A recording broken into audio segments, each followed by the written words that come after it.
Hey.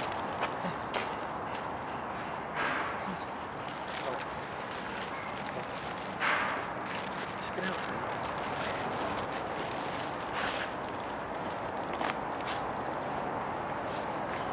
When you really would see the performers, in order to get the attention of the locals, they had to be so good. Because now people do this and people clap and cheer. And the city was so intense that if, you know, people were really good performers on the street and people weren't paying attention to them. Unless you really were good. And that's how Coney Island used to be when I started working there. Unless somebody was really good, people didn't give a shit. And now, of course, it's like tourists and, you know, they're a lot easier to please, man. You know, it's like, one of the things I missed about the show, like when the area I work in started gentrifying and getting more mellow, is that people were so easy to please. And I used to like it when you really had to work to get their goat. You had to work your ass off, man. You had to be like, all right, man, I'm going to get you to respond. I don't care. You're responding. See, this is French? Yes, it is real glass. Oh, you want to come and see it? You want to come and see? It's real glass. Come and see. Yeah, come and see. It's okay. It's okay. Real glass. Walking Dance. on broken Cha cha cha. Da da da da da da da da da. Or you can say, I'm having a beautiful day. Or else, you can say, well, I need a shower. Let me see. I haven't washed my face all day long. So the weather is really nice, and I'm deciding to take a little shower here. Oh, you can come and see. You can come and see. It's okay. I don't bite. And you can say, oh,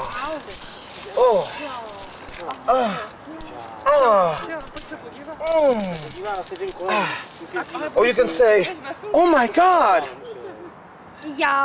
I got glass in my eyeball.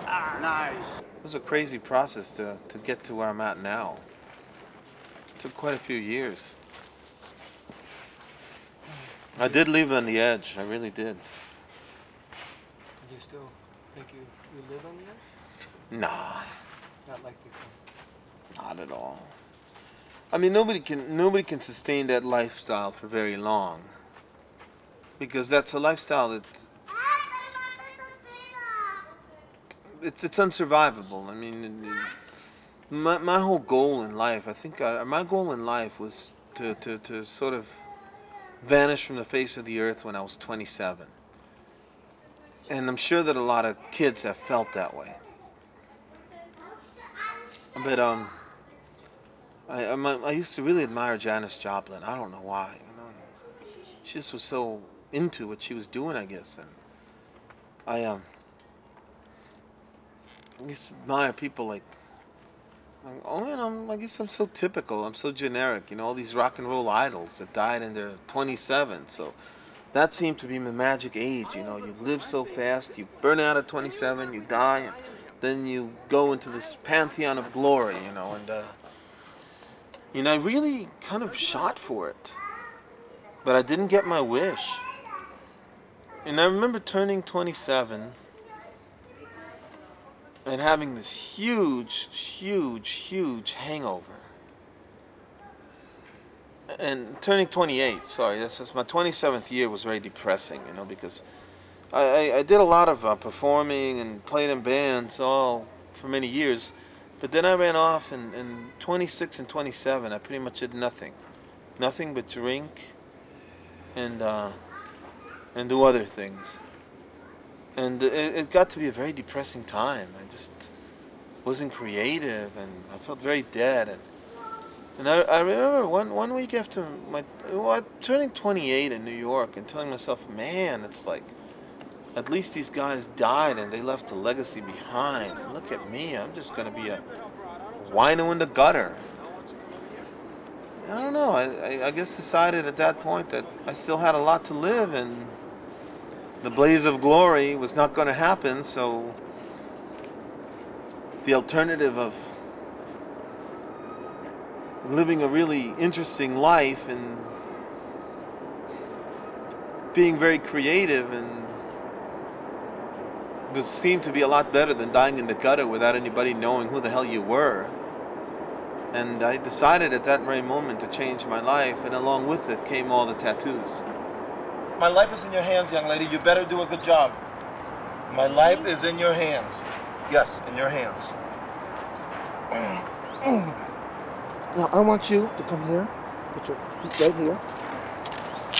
Wait, I need to make a little mountain so they don't think I'm cheating. Right here. I want you to sit right here.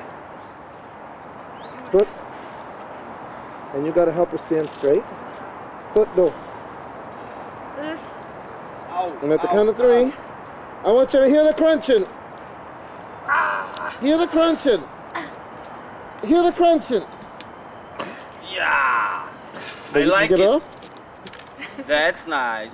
Beautiful. Wow. Good job. Good job, man. Super.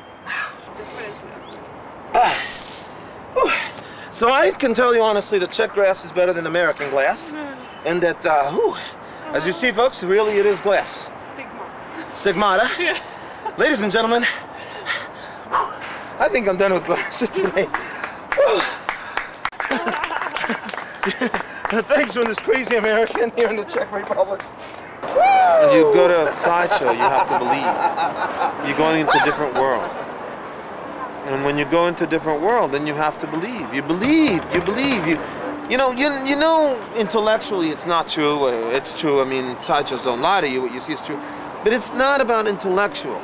It's about gut feelings, raw emotions. It's about what's in. It's about what can't be described. And usually you look at things. In our society, we look at things from a very intellectual point of view, which I don't, man. I'm like, you know, I'm even finding out, like, going back to the university, you can't look at it totally intellectual. I mean, as dry as someone like, what's his name is, Immanuel Kant is, there was a lot of emotion writing that. When you tap into emotion, it's about believing. It's all about belief, man. I often tell people they can do amazing things if they only believe they can do them. And that's the truth.